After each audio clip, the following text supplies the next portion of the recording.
Hey everybody, this is Zach with IT Career Questions, and I have somewhat of a new setup here, and it's going to take a little bit of getting used to because I don't have the backdrop up yet, and I need to actually redo all that. So, for now, this is what you have to deal with. Sorry. Hey everybody, this is Zach with IT Career Questions, and today I am talking about how to deal with the burnout in IT. And you may have experienced this before. Maybe you've never experienced this at all. And this may be something that you dread. Maybe you have no idea what I'm talking about. You are bound at some point to deal with burnout working in an IT job. Working in any job, to be quite honest with you. You are bound to deal with some type of burnout where you're literally just sick and tired of doing what you're doing. So, there are plenty of ways to deal with that in IT, and luckily, IT is a completely versatile environment. So you can literally move from one type of position that you are currently in to a different type of position that is pretty much a lot different than what you're doing on a day-to-day basis. You know, you see a lot of times like a network administrator might move over to like a system administrator type of position, or vice versa.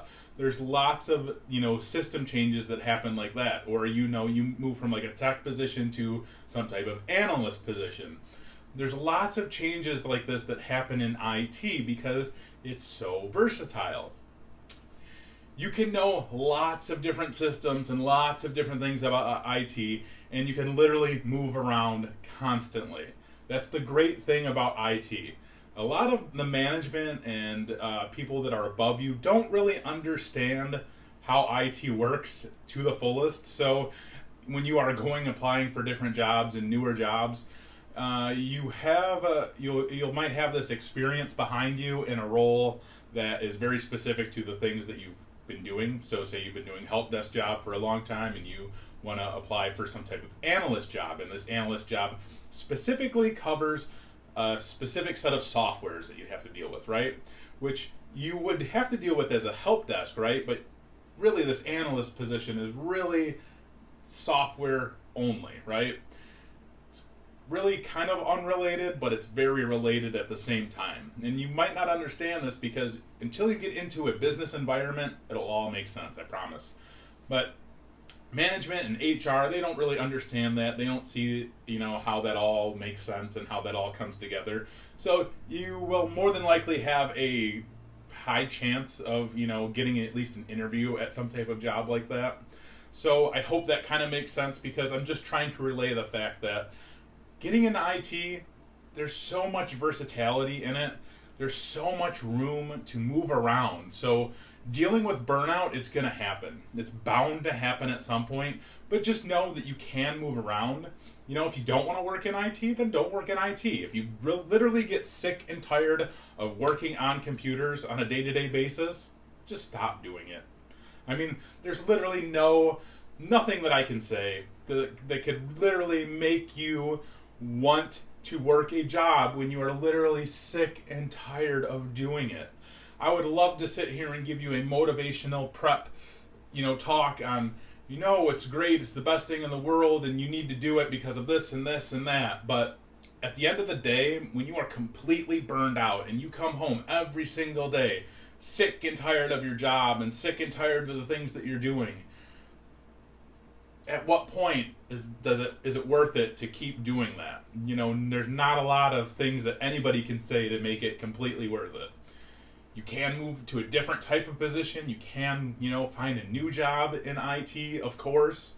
So those are your ways that you can deal with burnout. That the only way that you can deal with burnout in your current role is by moving to a different role in a different position. So that's pretty much the ideal way to deal with burnout in IT or any job is to just simply get a new job. IT is constantly growing, so the burnout phase in IT is relatively small. There's not a ton of people who really get burnt out on IT. It rarely happens just because IT is just constantly building and growing and just never stops, right? So it's always pretty interesting. So if you're really heavily involved in IT and you love IT, chances are you'll probably just grow with it and continue to enjoy it.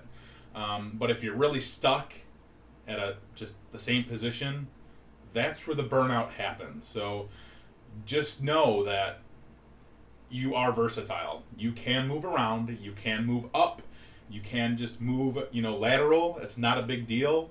Stuff like that happens. You need to have that mental awareness in what you're doing to be able to, actually move yourself to a better position, whether it's good, bad, the same, to keep yourself sane. So I hope that kind of gives you just a rough idea on how you can deal with burnout. I really hope that makes a little bit of sense. If you're new to IT and you're watching this video, just wait. You'll know what I'm talking about in a few years when you actually deal with your first job, or after your first few jobs, when you're literally stuck in a position you have no idea what to do and you're literally sick of it, because it happens kind of often, and then you find a way to get over that. So these are some options that you could do to deal with burnout. I hope that helps. And that's all I got for you guys for today's video. I'm sorry it's been so long since I put out a video, but here you go. So thank you guys so much for watching. As always, I greatly appreciate it, and take it easy.